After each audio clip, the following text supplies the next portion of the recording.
ബിസ്മില്ലാഹിർ റഹ്മാനിർ റഹീം.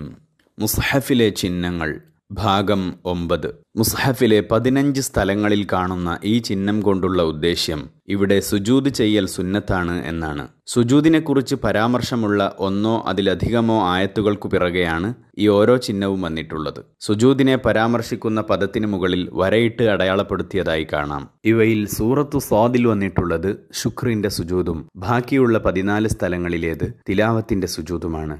നിസ്കാരത്തിലോ പുറത്തോ തിലാവത്തിന്റെ ആയത്ത് ഓതുകയോ കേൾക്കുകയോ ചെയ്ത എല്ലാവർക്കും സുജൂദ് ചെയ്യൽ സുന്നത്താണ്.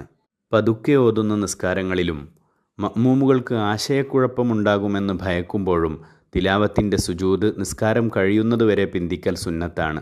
സുജൂദ് മാത്രം ലക്ഷ്യം വെച്ച് നിസ്കാരങ്ങളിൽ ഇവ ഓതൽ ഹറാമാണ്. നിയ്യത്ത് ചെയ്ത് തക്ബീറത്തുൽ ഇഹ്റാം ചൊല്ലി ഒരു സുജൂദ് ചെയ്ത് സലാം വീട്ടുന്നതാണ് ഇതിന്റെ ചുരുങ്ങിയ രൂപം. നിസ്കാരത്തിലാകുമ്പോൾ നേരെ ഒരു സുജൂദ് ചെയ്താൽ മാത്രം മതിയാകും. സുജൂദിൽ സജദ വജ്ഹിയ ലില്ലദീ ഖലഖഹു വസവ്വറഹു വശഖ്ഖ സമഅഹു വബസറഹു ബിഹൗലിഹി വഖുവ്വതിഹി ഫതബാറകല്ലാഹു അഹ്സനുൽ ഖാലിഖീൻ എന്ന് ചൊല്ലണം. ഏതെങ്കിലും സാഹചര്യത്തിൽ തിലാവത്തിന്റെ സുജൂദിനെ ഉദ്ദേശിക്കാത്തവർ സുബ്ഹാനല്ലാഹി വൽഹംദുലില്ലാഹി വലാ ഇലാഹ ഇല്ലല്ലാഹു വല്ലാഹു അക്ബർ എന്ന് 4 തവണ ചൊല്ലിയാൽ അത് സുജൂദിന്റെ സ്ഥാനത്ത് നിൽക്കുമെന്ന് പണ്ഡിതന്മാർ പഠിപ്പിച്ചിട്ടുണ്ട്.